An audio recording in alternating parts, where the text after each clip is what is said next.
Everyone, magluluto tayo. Our recipe today is pudding. So, ang number one, ang pudding is for steam lang. Hindi siya bibig. So, the first is, caramelize your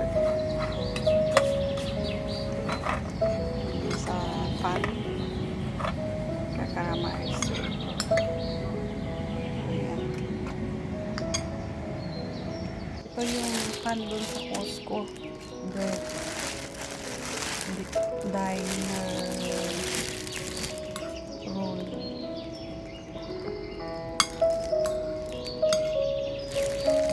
27 na tapos expiration date. Pero nakalagay yan sa rep.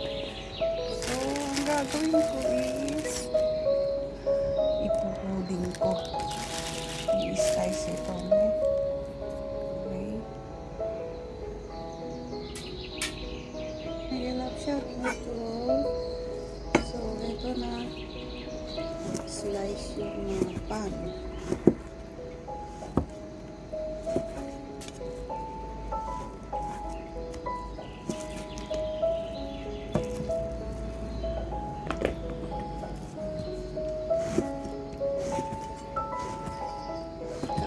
Pieces. Kasi nagpunta kami sa Costco. Dalawa yung plastic na binili ko. Yung isa is butter. So ito.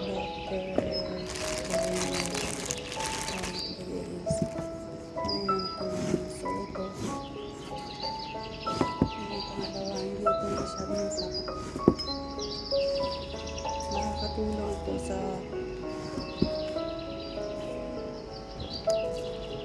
kulangan ng bigas. Hindi nyo lang kakain bigas.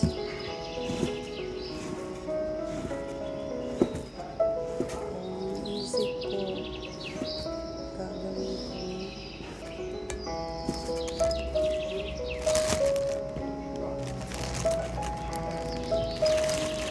pudding.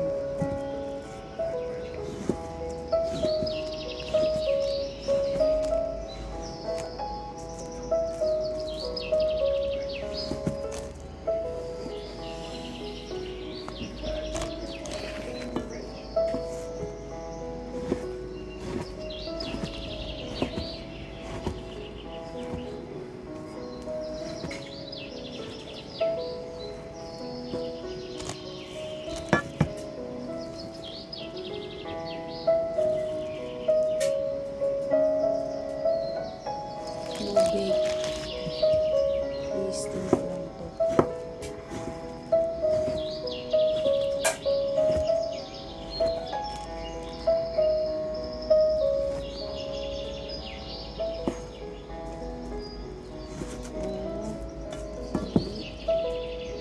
So ito na yung na-slice na bread.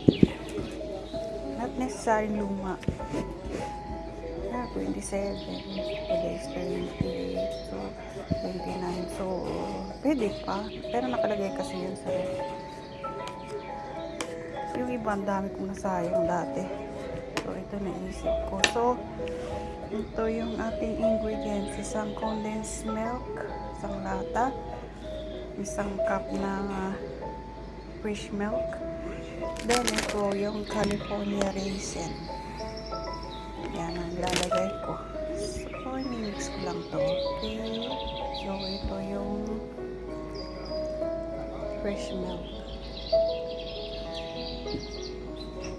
Then, ito yung condensed milk. Mix lang yan. Tapos, stay yan ng 10 minutes para maka-absorb siya ng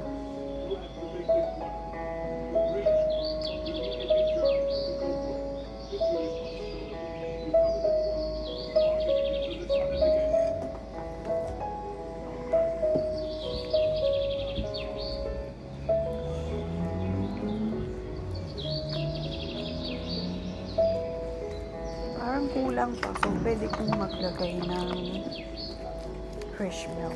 Mag-add ako para yung pan is para siya natutunaw. Ganyan lang, mix mo lang. So mag-a-add tayo ng konting water. This is a mineral water. Mag-a-add tayo para yung pan matunaw siya. Then ito yung raisin. Ilagay na tayo ng raisin para mag-mix.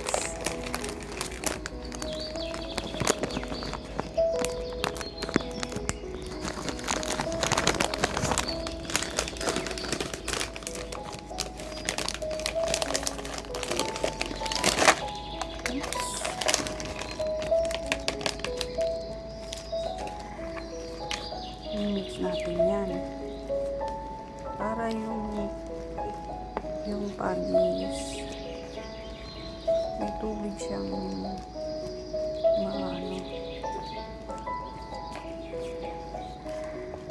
matunaw siya.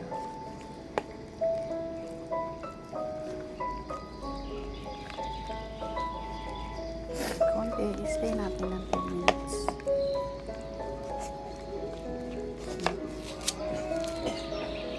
So ito na dito siya.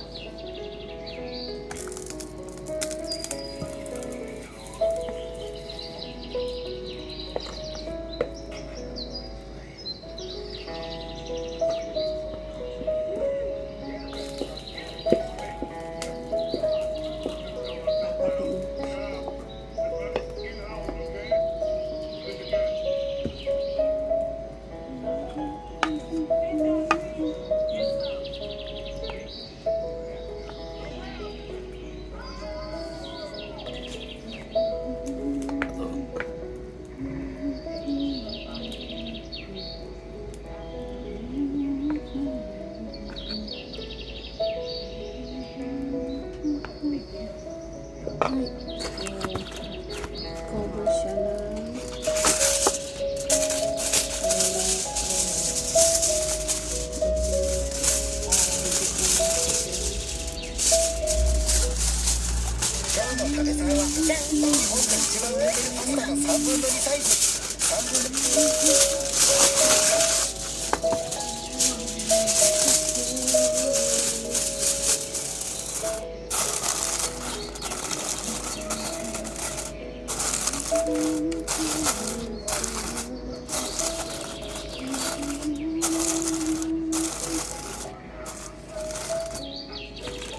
doble para hindi ko na sa kanya.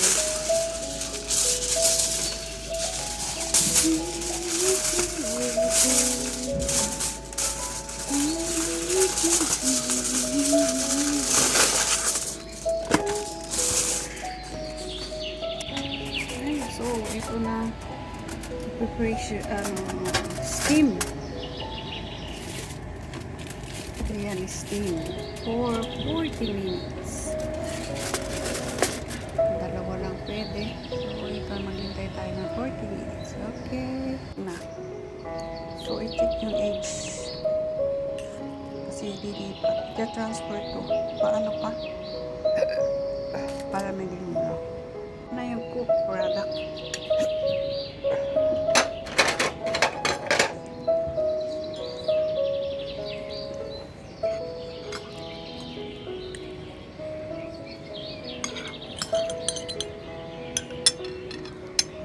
Oh, don't forget to like, leave a comment, and subscribe my TV. Thank you much for watching. Bye.